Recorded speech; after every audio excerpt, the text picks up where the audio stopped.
കേന്ദ്രമന്ത്രി സുരേഷ് ഗോപിയുടെ കലുങ്ക് സൗഹൃദ സംഗമം ഇടുക്കി മൂലമറ്റത്ത് ആവേശമായി മാറി. ടൂറിസം വികസനവും ലൈഫ് ഭവന പദ്ധതിയും ഉൾപ്പെടെ നിരവധി പ്രശ്നങ്ങൾ കേന്ദ്രമന്ത്രിക്ക് മുന്നിൽ ജനങ്ങൾ അവതരിപ്പിച്ചു.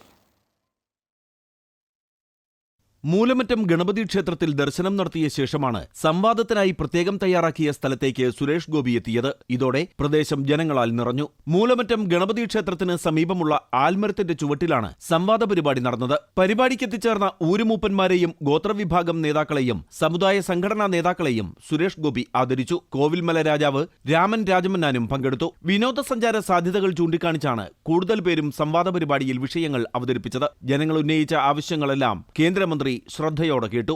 നമ്മൾ വികേന്ദ്രീകരിച്ച് ഓരോ വീട്ടിലും ഒരു 1000 ടൂറിസ്റ്റ് വരുന്നത് 500 വീടുകളിലായിട്ട് ഈ 2 പേരെ അല്ലെങ്കിൽ 4 പേരെ വെച്ച് 250 വീടുകളിലായിട്ട് നമുക്കിതിന് ഒന്നിങ്ങനെ വിതരണം ചെയ്ത് കൊണ്ടുപോകുവാൻ സാധിക്കുകയാണെങ്കിൽ അതാണ് സസ്റ്റൈനബിൾ ടൂറിസത്തിന്റെ ഇപ്പോഴത്തെ ഏറ്റവും ഫലവത്തായ ഒരു ഓപ്പറേഷണൽ രീതി അതാണെന്നാണ് ഞാൻ മനസ്സിലാക്കുന്നത്. ഫെഡറൽ സംവിധാനം നിലനിൽക്കുന്നതിനാൽ സംസ്ഥാന സർക്കാർ സ്വീകരിക്കേണ്ട വികസന പദ്ധതികളിൽ കേന്ദ്ര സർക്കാരിന് നേരിട്ട് ഇടപെടാനുള്ള പരിമിതി സുരേഷ് ഗോപി ചൂണ്ടിക്കാണിച്ചു. മന്ത്രിക്ക് നൽകാനുള്ള നിവേദനങ്ങൾ പ്രത്യേക ഹെൽപ്പ് ഡെസ്ക് വഴിയാണ് സ്വീകരിച്ചത്. അമൃത ന്യൂസ്, ഇടുക്കി.